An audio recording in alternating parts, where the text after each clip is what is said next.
Oba, pessoal, tudo bem com vocês? Eu e meu topete muito bem penteado. Nos chamamos Matheus Fernandes, estou de xadrez. E aqui ao meu lado, devidamente de preto e fardado. Jovesi Júnior, estou aqui, eu e o meu amigo quadriculado Matheus Fernandes, para mais um Não Pode, podcast católico da vida ordinária. É isso, meu povo. E hoje conosco, Matheus Fernandes. Quem, Matheus Fernandes? Hoje conosco, uma salva de palmas para Tássio Atlas. Que nome massa! Que é isso, hein? Tio Tássio! Tio Tássio, eu chamo tio porque eu morro e não me acostumo, porque eu agora sou tio. E você também é tio, né? Ah, é verdade. Tios, Caramba, eu agora também continuo chamando de tio. Todos os tios que viraram tios primeiro do que eu. Não Nunca sai perdi, mais. sou tio, mas ainda continuo chamando tio. Cara- Tio, uma vez tio, ser tio. Eu Nossa. acabei de me tocar que eu sou tio agora É também. verdade, é tio Que absurdo. também. Pronto, Estamos Tio entre Mateus, tios. tio Estamos entre Tio tios. Matheus, ó, não esqueça, chama Recentinho. tio Matheus. Exato, Não, mas muito bom. deixa nos comentários aí, o tio Matheus, né? É isso. Deixa Agora aí eu seu sou tio. comentário. Mas, meu povo, ele, Tássio Atlas, ele que é casado com a Denise, né? Deixa eu dizer aqui pra tu ver. Vai! Casado com a Denise, pai da Sara Maria. Sara Maria, Né? A justamente. segunda mulher da vida dele. Com Não, a certeza. terceira, né? Porque tem Nossa Senhora Nossa aí no Senhora, meio. Nossa É. Senhora. Ele é ministro da Eucaristia na paróquia Nossa Senhora de Lourdes, catequista, é isso? Catequista de Crisma. E nas horas vagas ele é mágico. É. É. Amigo, desapareça agora. Neste momento ele vai fazer 10 pessoas darem o like agora nesse vídeo. Olha só que maravilha. É isso. Exatamente. Bem-vindo, Tio Tássio. Obrigado, Matheus, obrigado, Jovesi. É um prazer imenso estar aqui. Né? Agora eu posso dizer eu fui no dom, porque a pessoa não ter desejo de vir aqui estar com essas pessoas ilustres é dizer que não teve uma vida ao auge, digamos assim, né? Porque aqui é um privilégio. Que é isso, hein? demais. Olha, É um a que privilégio. ponto chegamos. Somos senhor? nós, é isso mesmo. Acho que será que você tá com falando da gente certeza. mesmo? Com certeza. Tio, e assim, eu não sei se é novidade pro senhor, né? Eu acho que você acompanhou alguns episódios anteriores, né? Mas o papo aqui sempre começa pela trajetória mesmo, né? De como realmente aconteceu esse primeiro encontro, né? Como que começou a sua história com Deus, né? Onde foi que Deus entrou na sua vida? Qual foi o momento? Foi criança? Qual foi o momento da vida que ele chegou? E... Bom, na verdade, assim, todo mundo quando já nasce já diz que é católico, né? Isso é uma coisa que a gente já sabe, mas na verdade a gente só é católico no nome. E a minha vida, eu não tinha uma família religiosa, digamos assim, certo? Mas frequentava a missa junto com a minha família, na verdade, em especial meu pai, porque a minha mãe ela se separou do meu pai quando eu tinha 3 anos de idade, né? E meus pais são separados. E daí então eu tinha assim essa frequência à igreja, mas não era um católico ativo, né? Uhum. Que é o que a gente vê hoje para dizer católico. E então a minha juventude toda foi somente indo na igreja, mas não frequentava nada e passei por momentos difíceis, né? O meu testemunho, como a gente, aliás, algumas pessoas já conhecem, principalmente da minha paróquia, as pessoas mais próximas, sobre o meu envolvimento com drogas, né? E aí foi o período onde a gente se distanciou de Deus, né? Eu praticamente. E disse também a gente, porque o meu pai, ele já não tinha mais contato, nem ia à igreja, né? Mas se envolveu também no alcoolismo, onde passou também por momentos de dificuldade. E então eu também passei a ter esse envolvimento com o alcoolismo e, consequentemente, cheguei às drogas. E aí me degenerei, deixei os estudos, deixei de ter a minha vida, digamos assim, como sociedade, aquele menino calmo, estudioso, que frequentava a igreja, e passei a ter companhia de pessoas que não eram da igreja, né? Pessoas mesmo do mundo. Quando você não continua a sua base, né, de caráter espiritual, como sociedade, a gente acaba se desviando, que foi o que aconteceu comigo. Aos 12 anos de idade eu tive envolvimento com alcoolismo, né, oferecido pelo meu próprio pai. Às vezes, quantas vezes eu não fui atrás do meu pai em bar e lá ele, tu é homem, tu é meu filho, prova aqui. E aí o filho sempre gosta de agradar o pai, né? E aí eu provava. Depois disso fui me envolvendo com cigarro, depois o álcool já não tinha mais efeito na minha vida, nem o cigarro, e passei a me envolver com as drogas, né? A primeira droga que eu me envolvi foi a cola de sapateiro, posteriormente a maconha. Para quem ainda não sabe, era na cidade de Barras. Ainda era uma cidade em desenvolvimento em questão de drogadição. E lá só tinha até aí, né? E aí eu não me viciei em maconha, não fez o meu gosto, eu me viciei mesmo em cola de sapateiro. E quando eu vou dar meu testemunho, eu gosto de mostrar até uma coisa. Essa parte do meu nariz, ele é todo ruído devido à química da cola. Caramba! É todo ruído aqui, você não sente essa cartilagem por completo, né? Eu gosto das pessoas fazerem Caramba, essa mesma reação. E aí corrói Corrói pelo fato da química, né? Ser muito forte. E então eu só me viciei na cola de sapateiro. Várias vezes eu fui preso, né? Porque quando você tá dentro da droga, usando drogas, você é a melhor pessoa do mundo. Agora, quando você está sem a droga, é que você vai fazer as coisas para conquistar a droga, né? Para comprar. Tipo, roubar, assaltar, fazer essas coisas. E então, era essa a minha vida. Roubava, assaltava as pessoas. Eu era o tipo de pessoa que gostava muito de brigar. Eu participava de uma gangue, que era rival com outra gangue, gostava de ter esses atritos, né? Sim. E aí, o que acontece? Várias vezes eu roubava, como é uma cidade pequena, eu roubava no dia, no outro ia preso, porque lá não tem pra onde você... se esconder. Então, eu perdi as contas de quantas vezes eu fui preso, até que um dia entrou um juiz lá na cidade, chamado Demerval, e um delegado novo também, chamado Robert, se não me falha a memória. E aí esses dois juízes, eles eram totalmente assim, contra a criminalidade, né? E aí teve a última vez que a gente foi preso, eu e mais 5, eles, os dois, né, que eram unidos em questão ao combate ao crime, e decidiram que mesmo a gente sendo de menor, não podia estar solto na cidade fazendo o que a gente fazia, arrombamento, assalto, roubo, essas coisas. E aí disseram que a gente, a partir daquele dia, não podia ficar mais na cidade de Barras. Levaram o caso ao promotor, agora o promotor não lembro o nome dele, mas o juiz e o promotor bateram o martelo e que a gente deveria ir para o CASA, né? Que era na época era o CASA, hoje é o SEM, né? Que é o Centro de Detenção para Menores.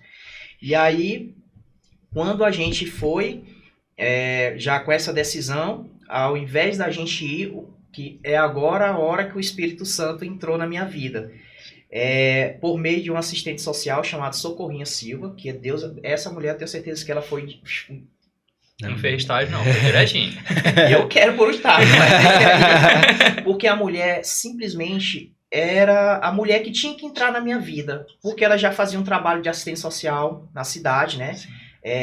De acolher os jovens. E aí chegaram lá com essa ação, com essa outra opção. Ao invés de mandar as crianças, né, na época, 12 anos, para as drogas, ou, aliás, para o centro de detenção, tinha a opção da comunidade terapêutica, que na época era a Fundação da Paz, que hoje é a Fazenda da Paz. Uhum. E aí eu iniciei com 12, com 14 anos, foi 2 anos assim que foram o terror.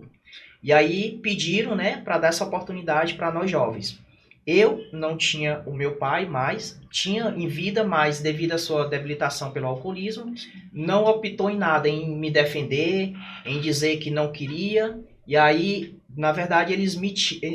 Gente, eu gosto muito da minha história, não é me achando, mas, sabe, eles falavam assim, esse aqui que não tem pai, não tem família... é a escola de marginal da cidade. Sendo que nem era eu, me botaram a perder. Mas era a visão deles, e aí os outros 4, a família não queria que eles fossem. Mas eu, como eu já consegui enxergar o meu fundo de poço, eu quis, não, eu vou. Independente de meu pai deixar ou não, eu vou. Se tiver uma oportunidade, eu vou. Eu não tinha mais casa, eu não tinha mais a família, eu cheguei a dormir na rua várias vezes, e eu costumo até dizer também, não é para impactar ninguém, mas é a minha realidade, que eu já cheguei a me alimentar com comida do lixo, né? Porque você não vai em casa, você não tem mais, você perde a noção de tudo. E aí decidiram me levar, que aí foi a primeira ação que o Espírito Santo entrou na minha vida, foi ter colocado essa assistente social e apresentado o centro de recuperação para mim, a comunidade terapêutica, que na época, como eu disse, era a Fundação da Paz e hoje é a Fazenda da Paz. Sim. E aí, da última vez que a gente foi preso, a gente passou 3 dias preso, né? Como a gente não podia ficar mais do que um dia, ajeitaram colchão, televisão, comida, tinha que fazer tudo, mas nós não podíamos ficar mais na cidade. E assim fizeram. A gente foi para a comunidade terapêutica e lá foi a segunda parte onde aquele acordar, digamos assim. O que foi esse acordar? Quando eu cheguei lá, a primeira coisa que eu descobri é que eu tinha uma doença, certo? Que é um passo, se você não reconhecer que você tem essa doença, que a gente chama de adicção, você não vai mais para lugar nenhum. Adicção. Adicção. O que é essa adicção? Do grego, ela vem de adicto. O que significa? Vou contar, dá para abrir o Por favor. Antigamente, o Jovessi era muito rico. E aí, ele era dono de grandes terras. Riqueza enorme. E aí, os escravos, assim, os mais pobres, né? Digamos assim, que dependia dos grandes, chegavam e Jovessi, eu queria pegar aqui 10 hectares da tua terra para plantar. Tá bom, eu te financio e tal, financiava, plantava, mas só que ele não tinha condição de pagar. E aí ele se tornava escravo. Então, adicto é isso, é escravo, aquele que não pode, que depende. Tem aí, uma dívida com aquilo pronto, é a mesma coisa. Nós adictos somos escravos das drogas. É o que a gente chama, é o termo que significa o termo adicto. E aí eu descobri que tinha essa doença, e aí eu não quis nem questionar. Meu amigo, olhei para trás e disse, rapaz, já perdi casa, não tenho família, morava na rua, não tenho mais estudo, não tenho nada, pronto. Sou um adicto, sou um escravo, sou dependente mesmo, agora eu quero descobrir o que é que eu posso fazer para poder mudar de vida, porque eu quero reconquistar. A minha consciência era só isso. E aí, quando eu descobri isso, eu fui procurar o que é o nosso programa de recuperação. Eu trouxe até um livrinho aqui, que é o de Narcóticos Anônimos. Esse livro aqui é o melhor, você pode encontrar qualquer outras versões, mas todo livro azul que você encontrar de Narcóticos Anônimos é o perfeito, é o que é usado hoje na maioria das comunidades. Existem várias outras versões, mas esse aqui é o livro base para todo adicto, né? E aí o que acontece? Fui conhecer esse livro, que aqui a gente tem a nossa programação dos 12 passos. Essa programação dos 12 passos, ela tem no AA e tem no NA. No NA é para drogas, né? Sim. E o AA, Alcoólicos Anônimos, é a mesma coisa, só que tem a nomenclatura de AA. Então, NA para narcóticos, né? Narcóticos, eu ia perguntar Anônimos, isso. E o AA para Alcoólicos Anônimos. E aí tem os grupos também, o Centro de Recuperação, que usa a nomenclatura de CA, que é Cruzados Anônimos. Quem tem os dois. Então, no meu caso, era esse também, CA, Cruzados Anônimos, que é que eu tenho um problema com álcool e tenho um problema com drogas. Então, fui conhecer essa programação e ela é simplesmente perfeita. E existe milhares e milhares de pessoas no mundo que não têm problema com drogas, mas vivem essa programação só pelo fato do norte que ela te dá. Por exemplo, eu tinha mesmo um coordenador, que a gente foi coordenador junto, logo após sair da fazenda, também tive um período lá que eu falo já. Ele não tinha envolvimento com álcool nem com droga. O problema dele era se ele visse um carro sozinho, tchau carro. Esse era o vício dele. Pegava o carro. Já era o carro. Rapaz, o carro, mas não era assim, vou levar pra casa, não. Era pneu, era abrir, era som, era tudo. Entendeu? O vício dele era só roubo, não era droga. Mas ele se recuperou por isso. Hoje é pai de família, tem 3 filhos, é trabalhador, passou no concurso. É um grande amigo meu. Que massa. Entendeu? E muitas pessoas têm vício, qualquer outro vício. Seguiu essa programação dos 12 passos, só se ele não quiser mudar mesmo. Tio, só interrompendo rapidinho. Esse livro, qualquer pessoa pode ter acesso? Qualquer pessoa na internet. Sim. Na internet. Na internet eu tinha emprestei, aí perderam. Sim. Deram fim no meu. Aí eu tenho um padrinho que ele gosta muito de uma geladinha. Sim. Aí eu tinha o meu do AA. E ele me pediu emprestado porque ele queria mudar. Eu acompanhei ele, apoiei, emprestei, perdeu. Aí ele disse, rapaz, eu gosto mesmo do azul, compra pra mim. Ele comprou de volta o meu azul. Inclusive, eu já emprestei, ó o que fizeram aqui com ele aqui, ó. Tá vendo? Rapaz, o bichinho sofre, é suave. Meu amigo, mas anularam não. Pode isso aqui é, mas a gente sabe qual é. Não tem um molhado de cerveja. Exatamente. Entendeu? E aí, pronto. E aí, esse programa dos 12 passos, o primeiro passo é bem interessante, que ele diz assim, que é aquilo lá que eu já falei. Admitimos que somos impotentes perante o álcool e as drogas e que nossas vidas haviam se tornado ingovernáveis. Ou seja, sem controle nenhum. Se você não der o primeiro passo, que é o que sugere isso aqui, não adianta nada. Não adianta nada. Como fala no nosso preâmbulo mesmo, você pode amarrar, bater, rezar, fazer o que quiser. Se a pessoa não quiser mudar, ela não muda. A gente sabe que o primeiro passo de tudo é a conscientização de que precisa mudar. E aí, esse foi o processo que Deus começou a entrar na minha vida. Depois disso, ainda tive várias dificuldades lá, muitas dificuldades. Por quê? Qual é a principal dela? É você descobrir que você precisa destruir você mesmo. Né, quem está do seu lado. Por quê? Porque eu não acordava cedo, era uma pessoa ignorante, maldosa, mau elemento, ladrão, tudo e quanto. Ainda sou, mas não faço. Isso é uma coisa só, que a gente tem em mente. Estou com 25 anos de recuperação. Ainda sou um drogado? Sou. Só não uso droga. A minha recuperação é diária. É a mesma coisa. Eu ainda sou mau elemento? Sou. Não faço mal. Eu ainda sou uma pessoa maldosa? Sou. Não faço mal. Entendeu? Então essa é a consciência que a gente tem. Ah, tá, tu tá com 25 anos de recuperação, tu está recuperado? Não. Já pensou se esse copo fosse uma cachaça? Alguma coisa está me pedindo de voltar a beber? Não. Só que é pela minha consciência, eu sei que isso me destrói. Então essa é o que a recuperação vai trabalhar. Além disso, o nosso programa de recuperação, ele é dividido em 3 partes. O que é? É a desintoxicação. Por que a desintoxicação? Pelo uso, o seu organismo vai ficando muito... dependente pelo meio do uso. Você vai se acostumando com aquilo e tal. Então, por meio do suor, né, do trabalho pesado, é que a gente vai desintoxicando. Eu adorava. A única coisa que eu não gostava lá era de arrancar matinho com o dedo. O que é isso? A gente tem uma terapia de teste de paciência. A gente pegava um campo verde e arrancava. Interessante essa história. Arrancava matinho. Eu já vi pessoas do meu lado. Por que eu tô fazendo isso? Eu sou um advogado, sou o quê? Arrancando matinho. Pegar as coisas e ir embora. Quem é de maior lá pode ir embora, mas quem é de menor a gente vai atrás. E eu aqui, ó, arrancando o dedo. Lá, mas é bom com matinho verde. Mas é bom com matinho seco. Vou já contar. No matinho verde é cheio de formiga e no matinho seco arranca o dedo. Meu amigo, se você quiser se recuperar, não tem que passar por isso. Não tem. Sim. É a sua boa vontade, é a sua determinação. Aí a outra parte é a espiritualidade. Nosso segundo passo diz: viemos acreditar que um poder superior a nós mesmos poderia nos devolver a sanidade. O que isso quer dizer? Quando eu estou como usuário de drogas, o meu organismo é totalmente dependente. E aí aquilo que me consumia, no caso o uso das drogas, retira-se. Fica o quê? Um vazio. Esse vazio eu tenho que preencher com o quê? Com Deus, com a minha espiritualidade. Lá a gente não segue religião. Sim. De jeito nenhum. Nossa programação é os 12 passos, mas isso não quer dizer que lá também tem protestante, católico, até um bandista tinha. Agora, o que é que a gente procura conscientizar-te? É que o teu poder superior te ame acima de tudo.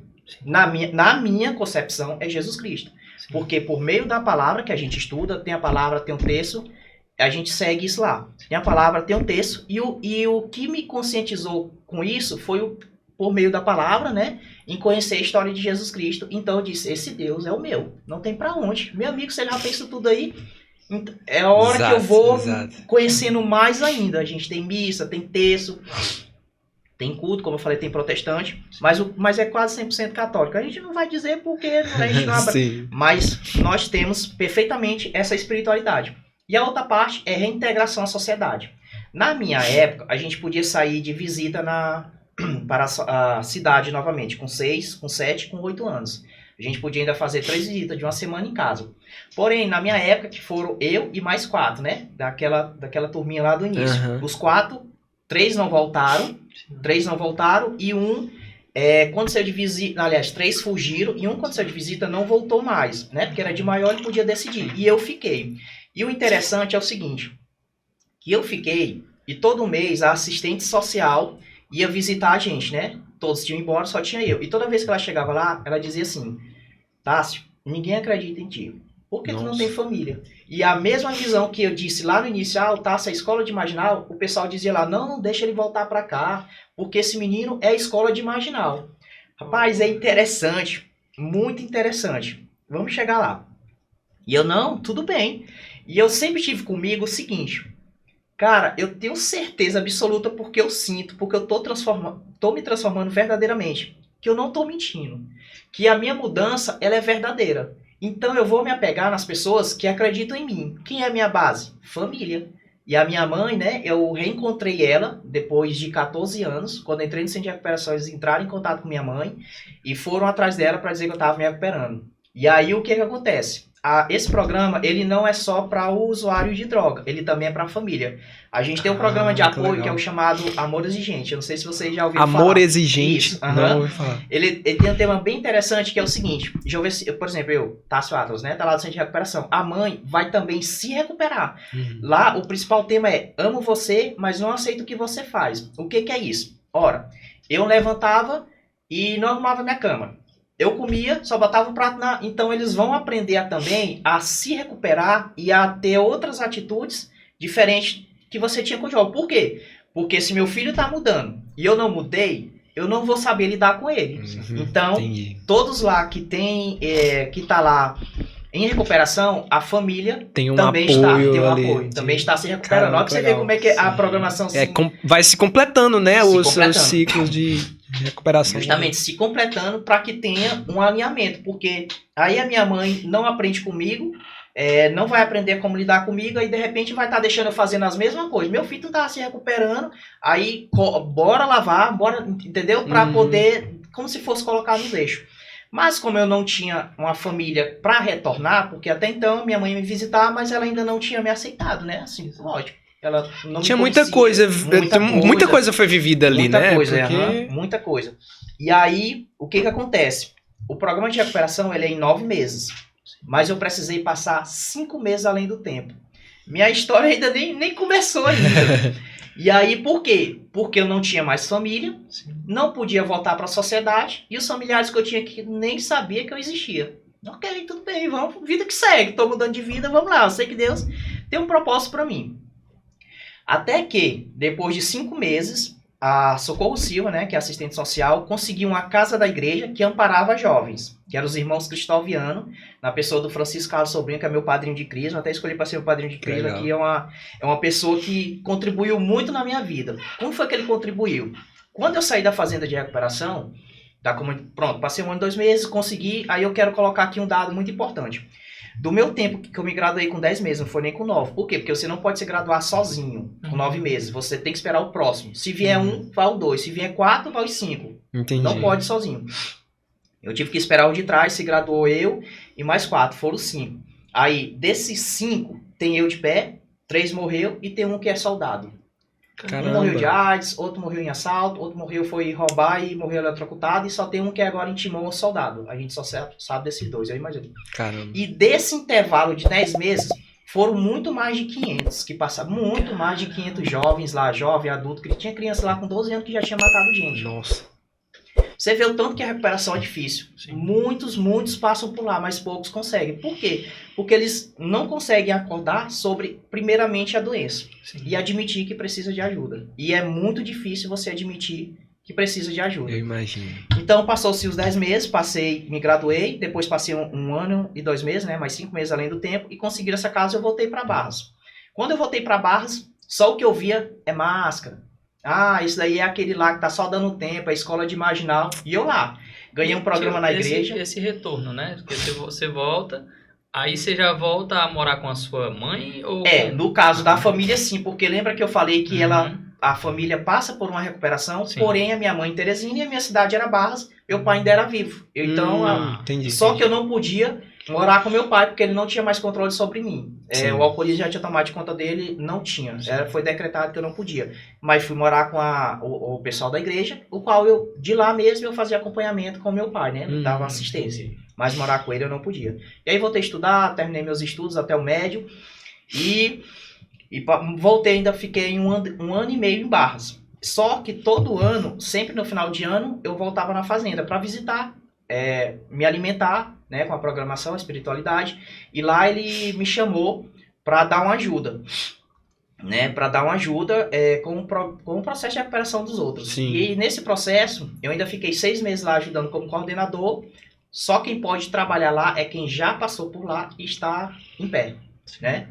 E aí passei ainda 6 meses lá como coordenador, e aí eu decidi que queria assim algo maior. Eu achava muito restrito, porque eu sou uma pessoa muito imperativa, muito inquieta, mas se eu ver uma coisa eu fico agoniadinho. E aí eu sentia que tinha algo maior, entendeu? Algo maior. E aí Meus irmãos também daqui de Teresina, que eu disse que os familiares daqui não sabiam nem que eu existia, mas se aproximaram de mim, porque eles vão em contato da família para fazer esse processo também de recuperação. E aí, quando eu voltei, eu decidi não morar com a minha mãe, né? Acho que é porque 14 anos longe, sabe, não tinha essa afinidade com a minha mãe. E aí eu decidi morar com meus irmãos, parte de pai somente. E aí me acolheram, voltei a estudar, e aí a paróquia que eu me ingressei foi em São Raimundo, paróquia São Raimundo Nonato, né, no convento franciscano. E de lá também dei minha continuidade, ingressei no grupo de acólitos, lá a gente tinha o grupo de jovem, passei um bom tempo estudando para ser vocacionado, era considerado vocacionado, né, mas acabei não indo. E senão a gente não vai terminar essa pergunta, né? Não, vai dar certo, vai dar certo. Bom, essa daí foi o processo para Deus ter entrado na minha vida, É interessante que as pessoas dizem, tu te arrepende, tá, de tudo isso? Cara, sendo sincero, eu digo assim, eu não me arrependo. Porque Deus não faz nada errado. Eu precisava passar por aqui. Mas tem algo que eu me arrependo sim. Um dia eu cheguei em casa doidão, queria usar droga, pedi dinheiro pro meu pai, ele não me deu, eu dei um tapa na cara dele, ele caiu no chão, botou a mão aqui e disse, tu fez isso com teu pai. E isso é uma coisa que... Caramba. É a única coisa assim, que se eu pudesse, de tudo que eu fiz de ruim, ter evitado, porque não é que, tu não te perdoou. Não, mas é porque é uma coisa triste. O pai que bate no filho, ou melhor, o filho que bate no pai, é duro, entendeu? Então, é a única coisa. Mas o restante, não. Porque eu sinto que eu precisava ter passado por isso, para eu ter um testemunho, para eu ter algo assim que pudesse levar. Deus não tem para onde. Ele... age na tua vida, transforma, para que aquilo ali seja a continuidade do evangelho dele. E acima de tudo, né? Quantas pessoas não foram alcançadas por esse processo? Tem muitas pessoas. Depois, quando eu cheguei em Barras mesmo, é porque era para cortar lá a pergunta, mas quando eu cheguei em Barras mesmo, eu ganhei um programa lá de 15 minutos, a Ave Maria lá na rádio, muito, muito bom. E também eu dava trechos da minha vida. E aí, quantas pessoas, acho que ainda vieram 5 pessoas ainda de lá para cá, como meu testemunho, né? Para fazer os rapazes. E aqui mesmo, na comunidade Nossa Senhora de Lourdes, várias pessoas já me procuraram, eu sempre indico, né? Tem outras comunidades aqui, mas eu só indico a que funcionou, e a que tá funcionando, claro, né? E aí sim, tem várias pessoas mesmo, próprio no Encontro Jovem mesmo, quando eu sempre já dei muitas palestras, e aí quantas pessoas não já dizem que ainda hoje lembra do testemunho, porque é uma coisa forte. E você vê que é forte e verdadeiro, porque... tá fluindo e dando frutos até hoje. Então, conhecerás não tem como a uma pessoa não frutos. dizer que aquilo ali não é verdadeiro, sendo que já tem frutos, uma história, uma caminhada. Total. E, tio, o senhor falava sobre esse testemunho, né? Porque, assim, quando a gente fala... Porque, pra gente, por exemplo, é uma ideia. Tipo, a gente vê a teoria do que é aquilo ali, mas... O que acontece na vida a gente meio que não tem noção. Não tem noção, porque o que você vê ou é o falatório, ou superficial, assim, mas o fundo, só quem vive para poder... Exato. E aí, o que não é difícil de pensar é que talvez a pessoa nessa situação, ela se sinta envergonhada, meio humilhada. E quando a gente abre o seu perfil, né, quando a gente vê lá o seu Instagram, a gente vê vários... É como se fosse assim, eu preciso mostrar que eu tô nessa caminhada e eu tô vencendo. Por que é que... o que moveu o senhor a colocar esse testemunho para jogo, a contar para as pessoas a sua história? O que lhe fez abrir essa intimidade assim? Sendo que o senhor poderia, por exemplo, ter participado do processo todo e ter construído a família ali quietinho e tal e tudo, mas o que fez o senhor bradar essa história para as outras pessoas? Foi interessante isso aí. Na nossa literatura, ela deixa bem claro, toda reunião que você vai, no final da reunião a gente diz assim, porque a gente tem uns grupos de apoio. Na comunidade terapêutica também tem uns grupos de apoio. Fora das comunidades terapêuticas tem. Nossa Senhora de Lourdes também tem, mas se eu não me engano mudou pro Gabriel, que é os grupos de narcóticos anônimos. Sim.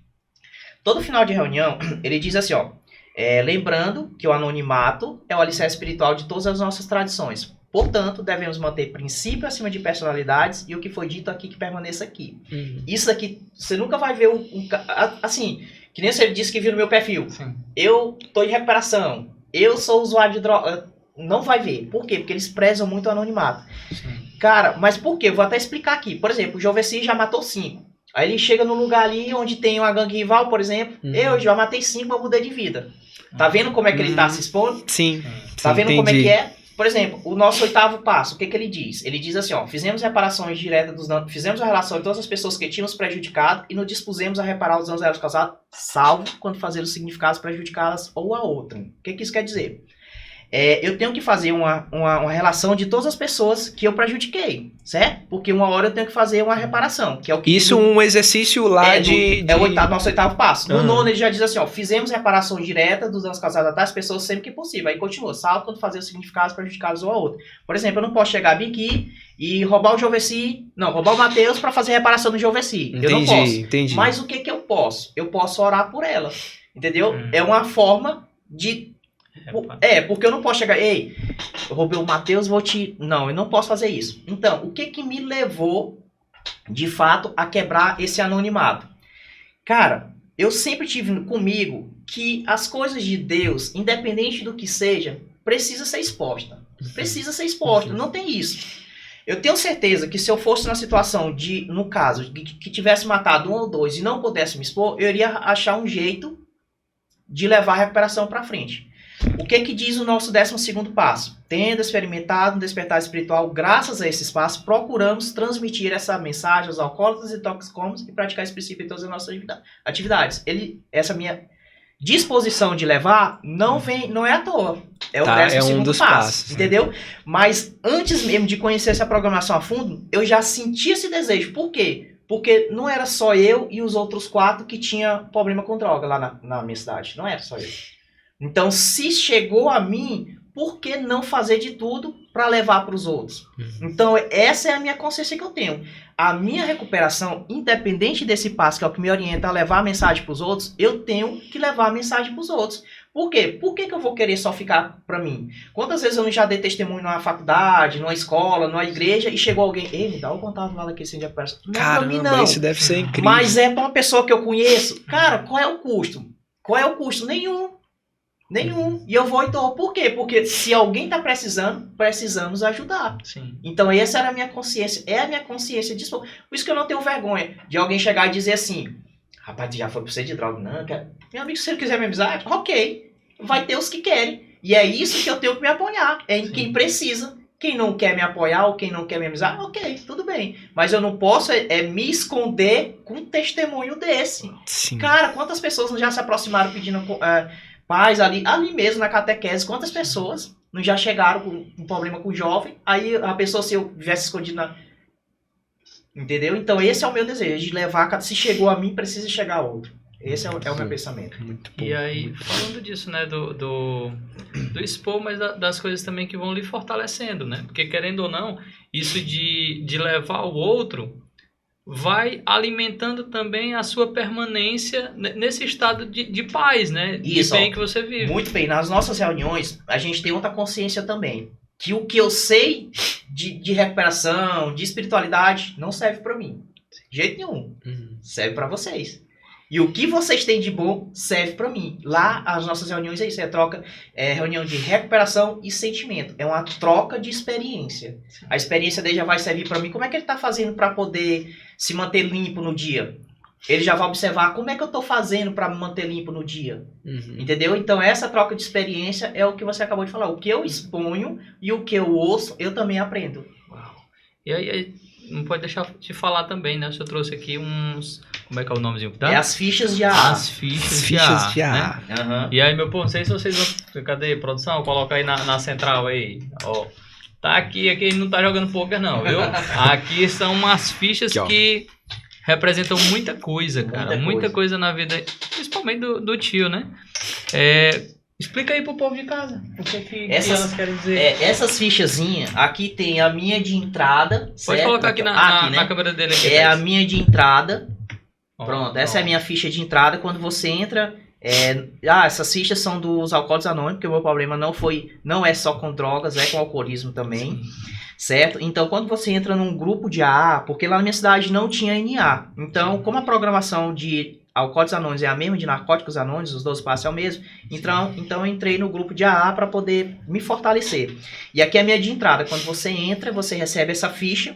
Aí depois tem a de 3 meses, de 6 meses, de 9 meses, de 1 ano. Aí depois daí elas vão ficando até mais bonitinhas, ó. Como é que já é? É de 2 anos. Eu vi que elas vão crescendo. Vão crescendo e tal. É de 2 anos, aí 3 anos, 4 anos, 5 anos, 6 anos, 7 anos, 8, 9. Quando chega em 10 anos, acho que 10 anos é essa daqui, ó, pronto.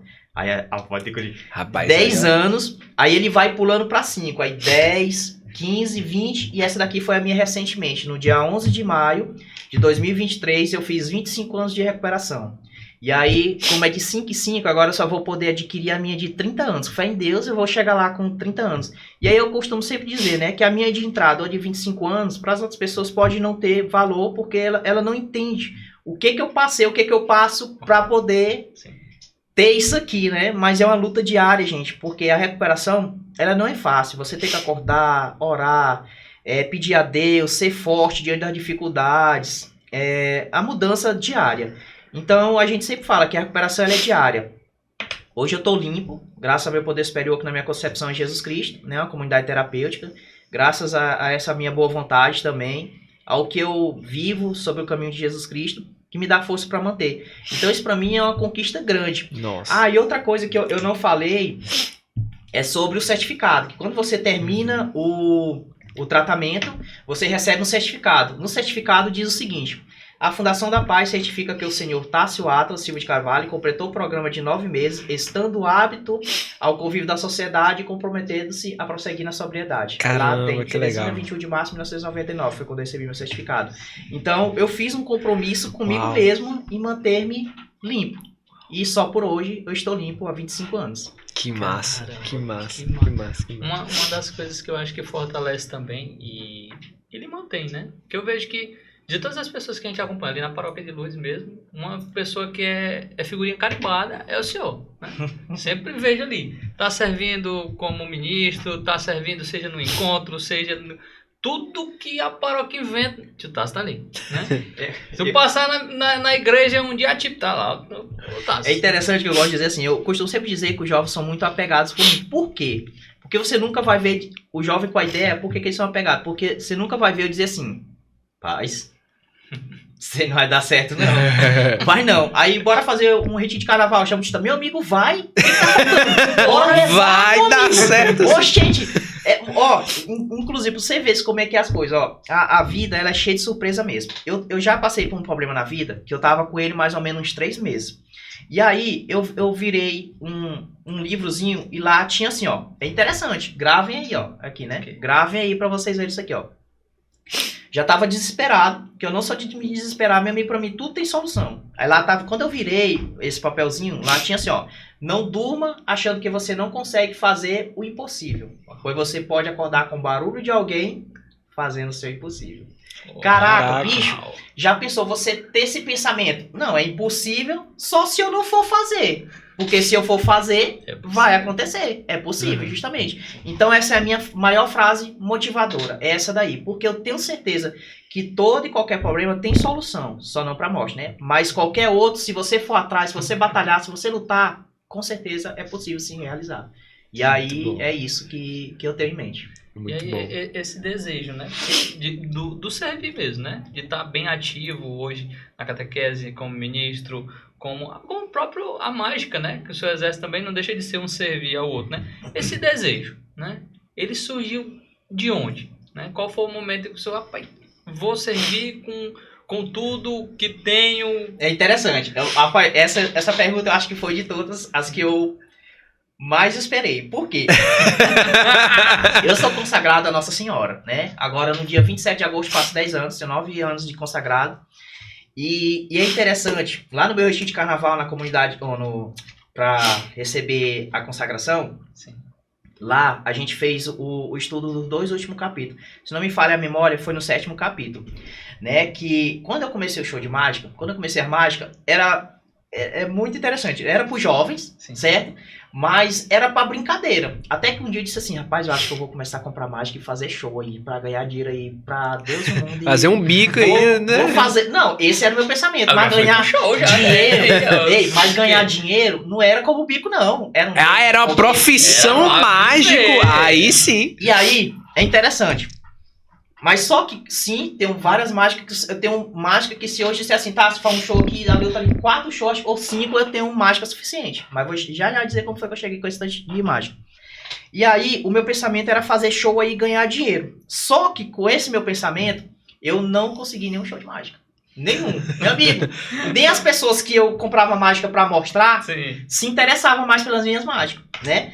E aí, no meu estudo, lá tem uma parte que fala assim, tudo que vem de você, você não pode fazer para sua grandeza. Faça para o Senhor Jesus Cristo. Tem aqui, eu não me recordo. Cuidado com os palcos, a grandeza. É uma coisa assim. E aí, o que eu disse? Rapaz, poxa, eu sou tão da igreja, eu acho que eu vou usar isso aí para fazer show mesmo para a igreja. Cara, eu te juro, foi em agosto a minha consagração.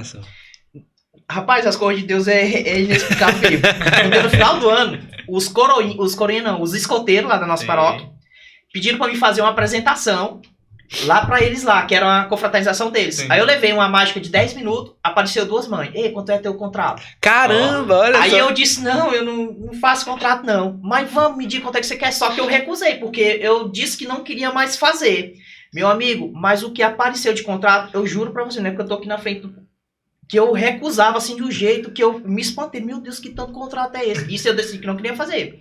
Mas qual era o meu pensamento? Era em fazer pra igreja, era só isso que eu queria saber. Aí o que acontece? A Noite Feliz, né, um projeto que você conhece, Tássio, por que a gente não realiza show de mágica para arrecadar alimento nas escolas? Eu disse, boa ideia. Por que a gente não faz isso? Aí eu era estagiário ainda na época, não era afetivo lá na minha empresa, então eu trabalhava um turno, o outro era folga.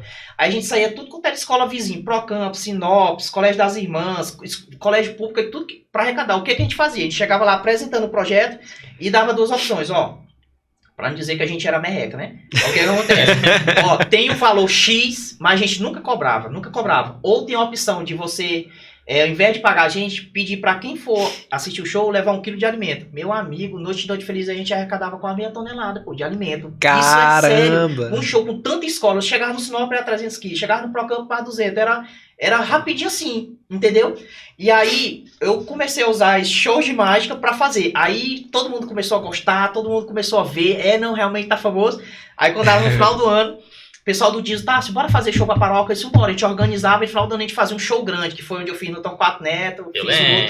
Foi show. Aí teve outro, no 4 de setembro mesmo teve. E aí, o que a gente fez? Aí, todo o dinheiro era arrecadado pra paróquia. Aí chegou um tempo assim que eu disse, não, mas as mágicas já estão se desgastando. Eu não vou cobrar show não, mas se aparecer, eu não vou divulgar, mas se aparecer... Aí sempre chegava, ei, faz um aniversário do meu sobrinho, do meu neto, aí eu cobrava uma taxa simbólica só para poder repor a mágica, fazer a manutenção dela, porque tem um custo. E interessante, no show de mágica teve um episódio recente. Lá na minha escola, onde eu trabalho, todo ano, em fevereiro, a gente tem um projeto chamado Meu Livro de Cabeceira, que eu sou contratado pela escola para fazer show de mágica. As crianças dormem lá e eu faço esse show de mágica, né? Só que aí a criança chega em casa e diz o quê? Tinha um mágico lá. Aí o que o pai faz de aniversário? Aí, dependendo do local, né? Eu aceito ou não. Aí teve um caso... Desculpa. Teve um caso que uma funcionária lá me indicou para uma mãe. Rapaz, pensa num lugar longe. Quando a mulher disse a localização, eu olhei no mapa assim, eu disse, minha senhora, não tem como eu ir porque esse espaço aí eu não cubro. Aí eu, não, tudo bem, mas se for por questão de localização, eu pago seu Uber. Eu disse, não é questão, não é porque pra esse espaço aí, minha amiga depois todos os santos de mundo. Não é a minha rota do iPhone. Não é a minha rota. Aí, quando ela disse assim, poxa, era o sonho do meu filho ter um mágico no aniversário dele. Ela pegou pesado. Rapaz, ela foi aí. Até aí. Eu vou jogar minha última cartada. Se ele não for nessa daqui, ele não vai não. Até aí, eu ainda fui resistente. Mas aí aquele negócio ficou na minha cabeça, eu disse, amor, eu recusei um contrato ali que a mãe disse que o sonho do menino, vá, é o sonho do menino, vá, pelo amor de Deus, vá, é o sonho do menino. Só vá. Não vá, aí eu, rapaz, eu ainda fiquei resistente assim, eu disse, não, mas já que a minha esposa tá mandando, quem sou eu pra, vai ter coração de mãe, né? Então. E aí eu liguei pra ela e falei, não, pois em vez de você pagar Uber, você só bota gasolina. Ela me deu ainda o dinheiro lá da gasolina, aí eu falei o valor X, só simbolicamente que eu cobro, por 1 hora. Meu amigo, esse menino lá, os amiguinhos dele, rapaz, foi um sucesso. Meu Deus. Eu gosto quando eu faço uma mágica e ele fala assim, E você vê isso mais de adulto, não é nem de criança. É muito O bom. menino fica, eu acho que eu entendi o segredo. Passou por esse episódio aí das mágicas, muito interessante. E aí hoje, assim, eu não cobro, eu acho que é dificilmente eu divulgar, mas as pessoas que me conhecem, às vezes, quando é bem meu amigo, eu digo, não, eu faço essa fé, mas particularmente eu só faço mais show agora relacionado a projetos, né, que for para arrecadar o caso do alimento, para poder doar para as comunidades que a Paróquia Nossa Senhora de Luz acompanha. E assim é a história do show de mágica. Muito bom, muito bom.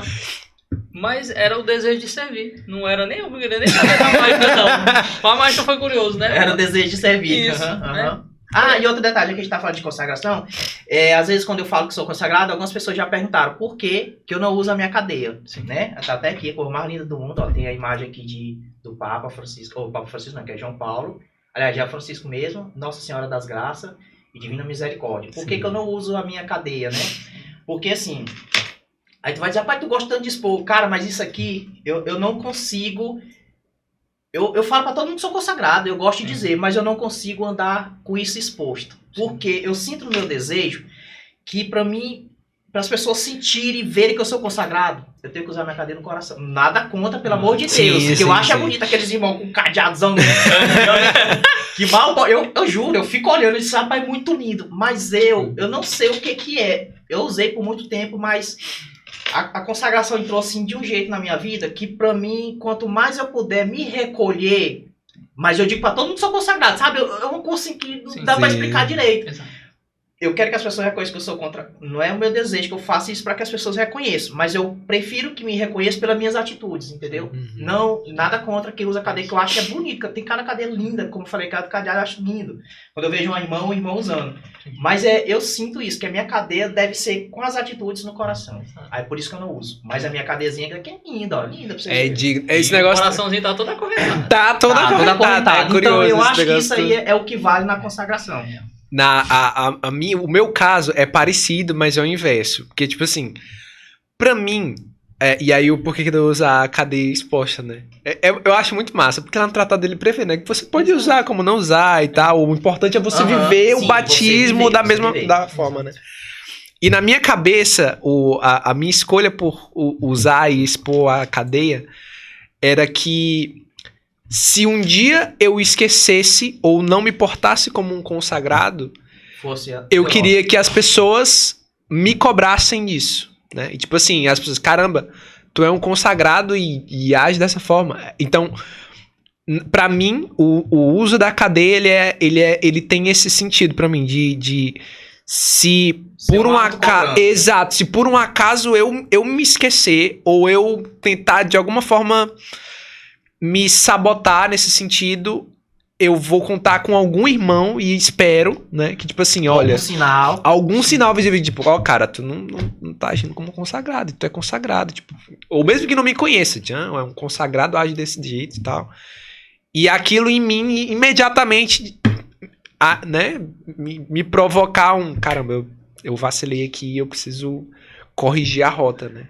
Agora, tem isso. Isso é muito bonito, né, como é o agir de Deus até nisso, né? Nesses pontos, né? Que aí tu fala, é a mesma situação, por exemplo, do tio Tássio da questão do processo mesmo de recuperação dele, né? Isso ele expõe com esse sentido, exatamente, né? é o mesmo princípio, exatamente. É as coisas de Deus, né? Exatamente. E aí, tem muito disso. Eu também entende, mas não entende. Não, que você tá entendendo. Pronto, não entendi ainda não. Mas eu vou... agora não, né? Mas é isso, eu uso nesse mesmo sentido também, né? Da cadeia, no sentido de me recordar sempre, né? Não me deixar esquecer das minhas promessas, da minha vivência mesmo como consagrado. É muito disso. E aí eu vou avançar um pouquinho aqui, né? Porque a gente falou muito da conversão do tio. E eu queria entender como é que... Porque assim, a definição de família, para o senhor, eu acho que ela foi um pouco desconstruída lá atrás, né? Porque foi muito bagunçado, né? A vida, ela bateu muito, né? As escolhas, as experiências, bateu muito. Mas hoje o senhor tem a sua família, né? Hoje tem a tia Denise. É muito interessantíssimo. Tem a Sarinha hoje aí na sua vida, né? Como essa visão hoje dentro, né? Eu fiquei curioso também para saber como foi uma família, entre muitas aspas aqui, invejável, cara. Uma família bonita, uma família que você vê... Uma família, assim, Eu primeiro, bebezinho, meu olhinho de papo. Tá ali nos bastidores. É o seguinte. Maravilhosa. Primeiro, a gente tem 15 anos de casado, certo? E desde os 10 anos que a gente tentava ter filho e a gente não tinha recebido essa graça, né?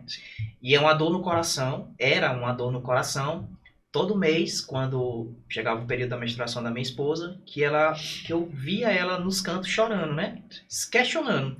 Porque minhas duas irmãs, inclusive uma que é gêmea, tem 2 filhos, e eu que sirvo a igreja, onde é que ela pegava? Caramba. Não tenho. Né? Nós que somos lá de dentro, nós somos ativos, entregamos o corpo de Cristo, sabe? Era para ser os merecedores, né? Sim. Por que não? E aí, cara, eu não consigo, não sei se vai chegar amanhã ou depois, mas eu não consigo ver nada hoje para abalar a minha fé. E a única coisa que eu dizia para ela é o seguinte: amor, a gente serve a Deus. Calma, né? Lógico que ela tava no... Deus não vai abandonar a gente. Deus sempre chega no momento que a gente menos espera. Aí hoje eu vim até com essa blusa aqui, ó. Dá pra ver aí? O que tá escrito? Deus tem a melhor proposta. Deus tem a melhor proposta. É interessante. A gente passou num encontro aí de casais. Fomos dar uma palestra sobre Nossa Senhora. Aí eu ia ficar com a parte teórica e a Denise iria ficar com o testemunho. E aí o padre, né? O padre Antônio Cruz, foi aqui no Bloco Nacional de Lourdes. Sempre chama os palestrantes para conversar. Não é orientar, é conversar. Né? Porque a palestra fica a critério do palestrante. E aí ele não sei se já viram aquele... Aliás, não é aquele, desculpa. Aí tinha um quadro lá que é assim. Jesus abraçando um irmão, né, um filho. E a outra mão estava distante do... E a Denise estava olhando assim para ele e o padre perguntou: por que você está olhando para essa imagem? O que você vê nela? Ele disse... Aí ela nem respondeu, ela foi chorando. Padre, eu me sinto tão desprezada por Jesus Cristo, porque eu tô me vendo nessa imagem. Ele abraça todos como se estivesse dando privilégio para outros, e para ela não. Eu me sinto distante, parece que ele não gosta de mim.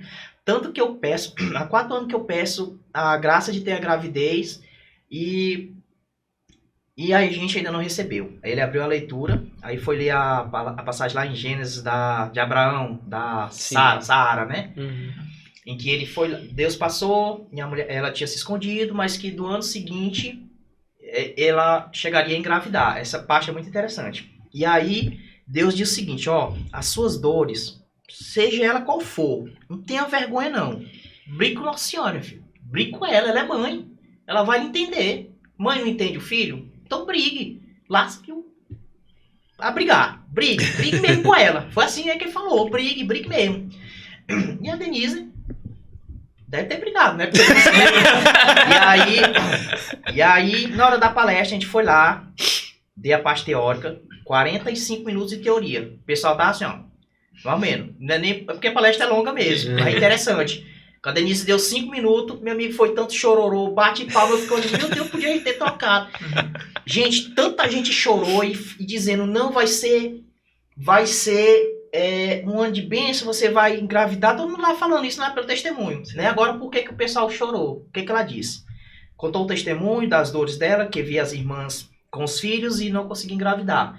Mas ela olhou firmemente lá para todo mundo e disse: esse ano, nessa palestra, é a última palestra que eu vou dar, que ainda não tive filho. No próximo ano eu vou estar aqui dando testemunho com meu filho aqui. Caraca. Meu amigo, isso foi, da forma que ela falou, foi muito forte. Todo mundo começou a chorar. Até eu me emocionei. Lógico, ela estava emocionada mesmo também. Comecei a chorar.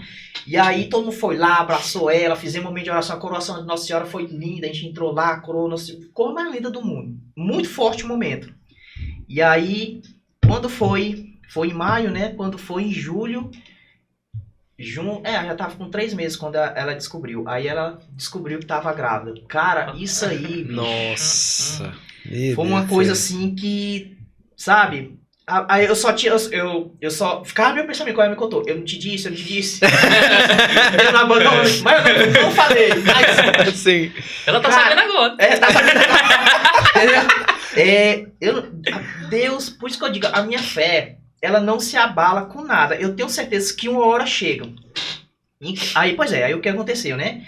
Aí passou, engravidou. Aí, maior alegria.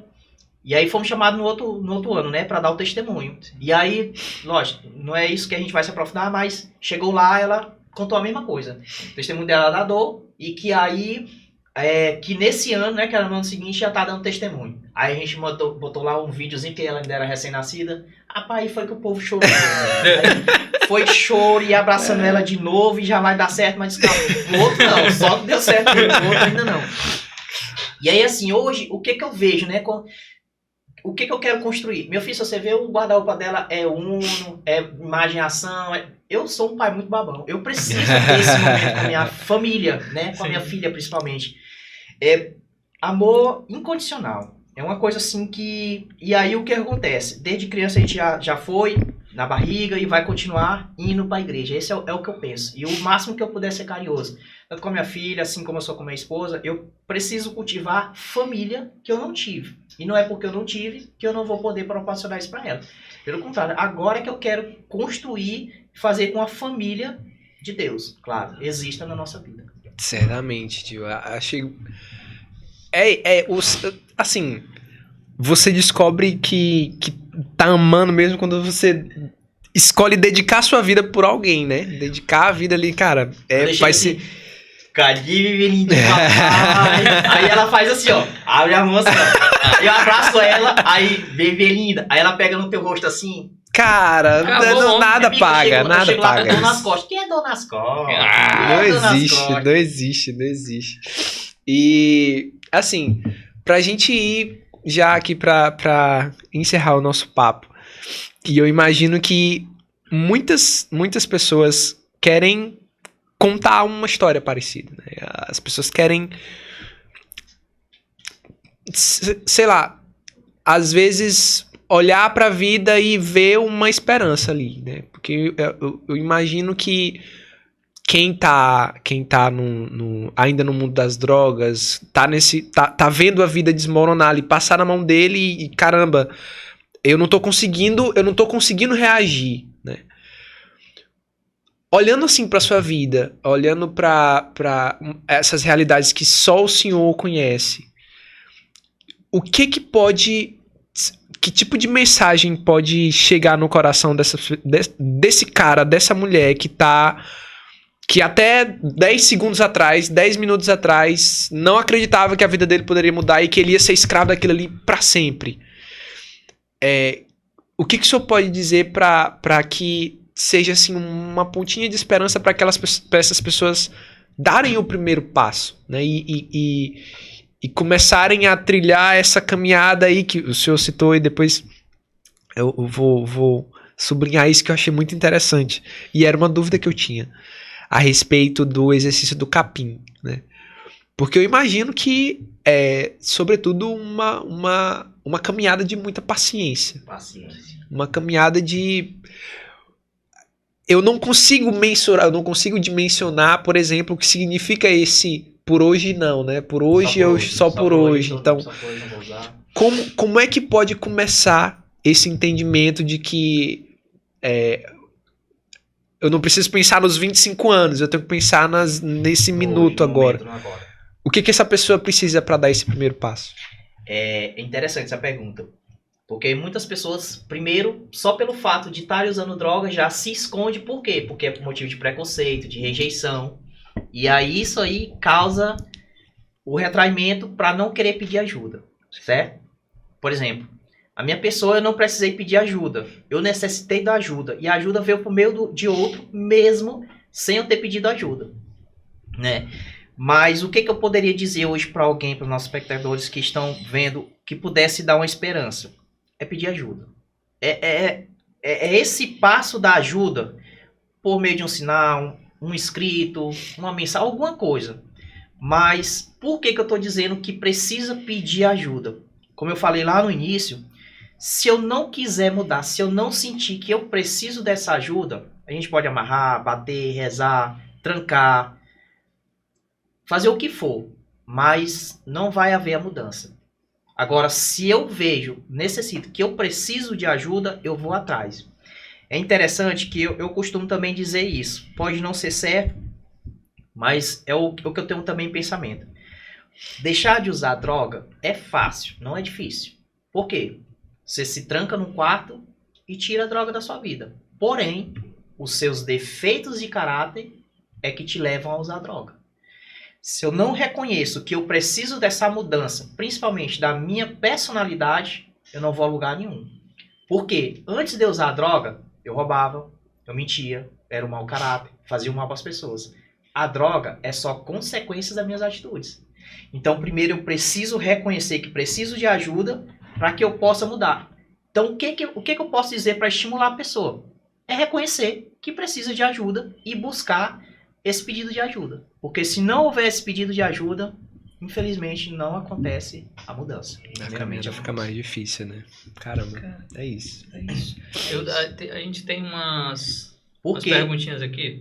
Certo, porque assim, a recuperação não adianta a gente fantasiar. Tem que ser realista. As pessoas, ninguém chegou dizendo, não, lá é fácil, é mamão. A gente costuma até dizer que a recuperação não é mamão com açúcar. Na verdade, ela não é fácil, a recuperação é extremamente difícil. Principalmente nos inícios. Por exemplo, até os meus 3 meses, quando eu tava com essa retirada com a abstinência, cheirava sabão. Caramba. Sabão, escondido. Quando eu ia lavar roupa, eu cheirava. Com a falta, cheirava sabão. Droga? Não droga. Mas eu queria os 3 primeiros meses, meu amigo, que era da retirada, é os piores lá dentro. Você passou os 3 primeiros meses, vai embora. Então nós não temos que fantasiar a recuperação. Recuperação é difícil, é extremamente difícil. Por quê? Porque você não tá lidando com a vida do outro, não. É com a sua. E quando mexe com a sua, o que acontece? Dói, meu amigo. Dói, não é pouco. Dói, porque é mudança. Então essa é a realidade. Um dos maiores vilões, né, que a gente tem na nossa vida e o mais difícil da gente lidar é com a gente mesmo. Com a gente mesmo. É o mais difícil, né? São João da Cruz falava isso. Exato. E a gente se engana muito. Mas eu queria gastar uma das nossas perguntas extras aqui, que as pessoas às vezes não sabem, mas tem umas perguntas extras aqui, coringa, né? E aí tem uma pergunta aqui, né, que a gente costuma usar, né, que seria o que o Tássio gostaria, né, se tivesse uma oportunidade de falar para Jesus, né? Mas eu vou além. Eu quero saber do senhor, né? O que o senhor gostaria, mesmo se tivesse essa oportunidade, vou falar agora aqui para Jesus, o que o senhor falaria com ele agora? Mas depois que o senhor responder, eu queria também que o senhor falasse pra gente aqui, né? O que o senhor diria pro Tássio lá de 11 anos, né? Tássio hoje, né? Diante de tudo que o senhor trilhou, depois de tantas fichas, são mais de 25 anos dessa luta contra o próprio Tássio, né? O que o senhor diria para ele lá de trás, né? Mas antes para Jesus. Eita, para Jesus. Cara, eu acho, quando eu tô depois que eu comungo, a oração que eu faço é agradecer tudo e digo assim, Senhor, fazei-me de mim o teu servo fiel. Isso é o que eu sempre falo. E eu acho que eu iria dizer isso, Senhor, eu estou aqui. Eu acho que eu não grandes coisas, não. Eu acho que eu falaria, Senhor, eu estou aqui. Pode fazer de mim o teu servo fiel. Pronto. Eu acho que se resumiria isso. Isso mais do que prova, né? Que é verdadeiro. Que eu acho que eu só falaria isso mesmo. É a mesma coisa que eu falo quando eu comungo. Senhor, obrigado por tudo. Faz de mim o teu servo fiel. É isso que eu falo. E agora você topasse com o Tássio de 11 anos. O pior é que eu disse que eu nem me arrependeria, né? Mas acho que eu ficava ali assim, tu é o cara lá na frente. Tu é o cara. É porque assim, não é que eu seja o cara por questões de, querer me aparecer não. Mas eu acho que tipo assim, por exemplo, eu sou o tipo de tio ali, que por exemplo, tu tá passando biquinho, aí tu diz assim, pô, eu queria ir pra igreja. Se eu ouvir aquilo ali, já era. Minha amiga, eu vou fazer de tudo, nem que seja pra descascar laranja na manhã de oração, mas eu vou te puxar. Vou puxar. Então, se eu ver que tu tem um desejo de ir pra igreja, eu vou te puxar pra ir pra igreja, fazer qualquer coisa lá. E aí, o que eu penso a respeito disso? Cara, tem que fazer isso. Tem que dar oportunidade pros outros conhecer Jesus Cristo. Isso é uma coisa muito interessante. Então, acho que eu só olharia pra ele dessa forma, e como eu falaria, tu é o cara não me achando, mas para que as pessoas, mas para ele perceber, né, lá que ele tá andando certo, entendeu? Que ele tá no caminho correto, que ele não abandone, e que isso aí, mesmo sem querer se achar, mas as pessoas percebem que o que é verdadeiro é notável, que algum fruto tá dando. Então eu só diria para ele isso, né, que continue lá na frente, você vai ver o que é arrancar capim. Vai encontrar um caboclo. Vai ver o que é bom arrancar capim. Cara, é isso. Tio, muito bom. Muito bom. muitíssimo obrigado pela sua Presta a mão presença dele aqui. Que é isso, hein? Não tem mais uma com ninguém, não. Mas... Era aquela lá do Santo, não tem não? Aquela... Tem a pergunta do Santo. Essa pergunta é boa. Eu quero essa do... É boa. Vamos lá. Tem algum santo de devoção que o senhor tem aí uma afeição mais próxima? Cara, eu tenho. São Francisco de Assis não tem... É o cara. Ainda tem um detalhe aí. Por exemplo, como eu sou catequista, a gente apresenta vários santos, né? E aí, lá na minha turma, eu faço questão de sempre apresentar o filme Irmão Sol e Irmão Lua, que pra mim esse é o perfeito de São Francisco. Muito bom. Inclusive, um dos santos que me motivou a seguir a recuperação foi a cena que ele se despoja. Caraca. Cara, isso aí não tem pra onde. Mas eu vou dizer aqui além. Pra não virar babau de São Francisco, né? Lá na, Apesar de ser... lá na catequese, Sou suspeito. a gente sempre fala de outros santos. E um santos que eu gosto de falar também, principalmente... que às vezes os meninos chegam tímidos e eu digo, gente, a santidade não é uma coisa que você vai fazer milagre, extraordinário, não. E cito Santa Terezinha, pelas coisas simples, costurar a roupa da irmã, cuidar de coisas simples. E aí eu gosto de Santa Dulce também. Cara, o filme dela, vocês já assistiram? Eu não assisti ainda. A cena mais... Tem problema com o spoiler, que eu, dependendo de ter ou não... Não, mas pode ser. Pode dizer. A persistência dela em olhar pro pobre é perfeito.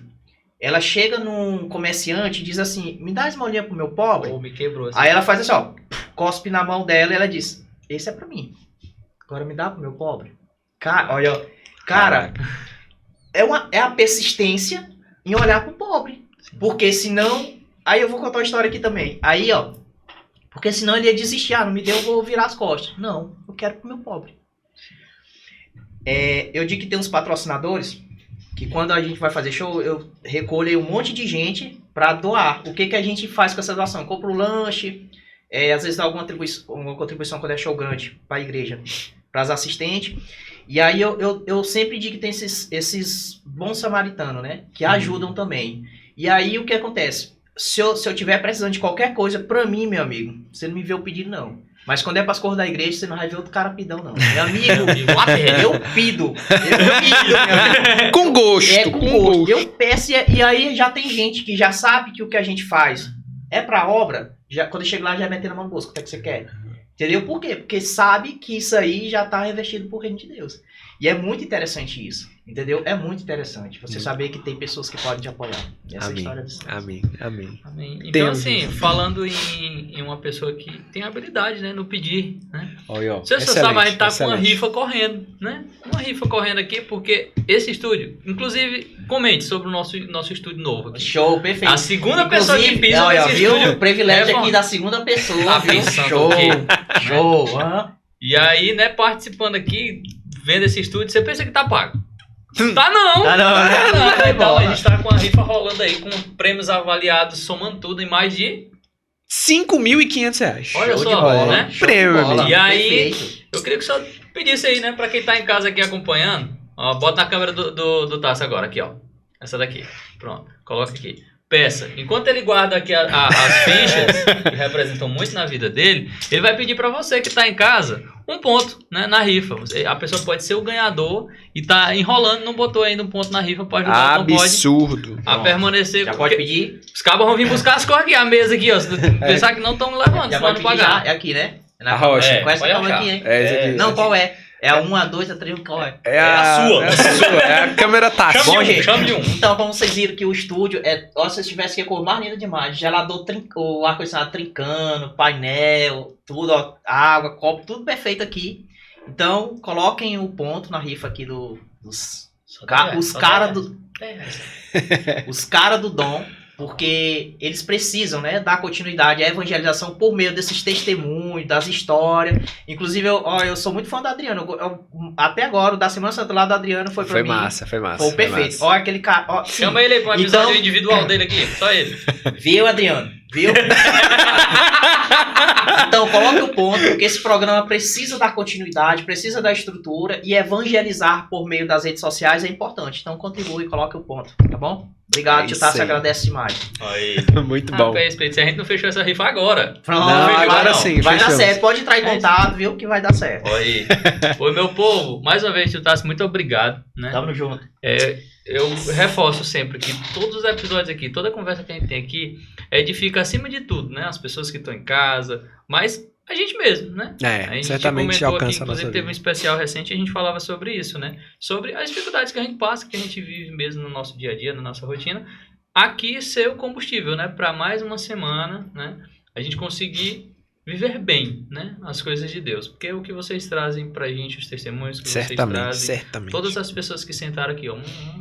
As pessoas que sentaram aqui, eu tio Tássio, rapaz, respeito o homem. Quero só dizer que amanhã tá lá na rede social. Eu fui no Dom. Aí, eu que respeito o homem, rapaz. Aí sim. E é isso, né? Muito obrigado. Muito obrigado. Na hora. Agradeço você também. Tô na minha câmera aqui, pronto, tô falando certo. Ei, vai. Sim, não, pode. Não, porque eu queria saber que vocês me fizeram perguntas se eu poderia fazer uma pra vocês. Pode ser o quê? Se algum dia vocês pensam em fazer algum dom para a criança. O quê? Um domzinho, um dom podinho, mas por que não? Tá quase chegando aqui. Pra criança, e já tô falando, eu tô indo até mais além, né? Sim. Porque se vocês quiserem, a gente pode programar em outubro, fazer um show de mágica pra crianças. Aí, ó. Já é mais um contrato. Já dá pra fazer um evento já pra crianças, né? Exatamente. E aí podem, por meio da evangelização, também brincarem. Exatamente. É um caminho. Bem interessante. É um caminho. Aí vocês pensam. Se não vejamos. Olha, ó. Viu? Tá vendo pra que serve aí a estrutura da rifa? Mais estrutura, o ponto da rifa, viu? Não esqueça. Se lisa, a gente faz aqui, isso aí, rapaz. Tá aí pra não pagar o mágico para o mês de outubro aí, as crianças. Show de bola, tamo junto. É só agendar. Mas assim, se tiver vaga, claro. Né? Não, com certeza. Muito bom. Mas é isso, e agradecer você, né, que tá aí acompanhando agora. Deixa seu comentário, o que você achou do episódio, né, do tio Tássio. Deixa aí o seu comentário para ele, né? Agradeça aí pelo que ele construiu na sua vida hoje. Comenta também sobre o estúdio, o que você achou, o que você tá achando aí das novas configurações aqui do nosso estúdio. E não esqueça da rifa. Um cheiro no coração de cada um de vocês que acompanharam até aqui. Mais alguma coisa, Matheus Fernandes? É isso. Mais um episódio maravilhoso. Obrigado pela presença de sempre. Reze por nós. E é isso. E compartilhem. Compartilhem aí no grupo da família. No grupo da paróquia. No grupo da catequese. O grupo de 256 pessoas. Exato. A gente disse pro povo criar aqui um grupo com 256 pessoas. Que é o máximo que cabe ali, né? Sim. Bota lá a informação, nossa, tão novo, e sai. As pessoas curiosas vão Vai lá assistir. Exatamente. Vamos assistir, né? A evangelização passa por aí. As pessoas não sabem, né? Meu povo, obrigado. Fiquem com Deus. Tchau. E até a próxima. Fiquem com Deus, reze por nós e tchau. Valeu.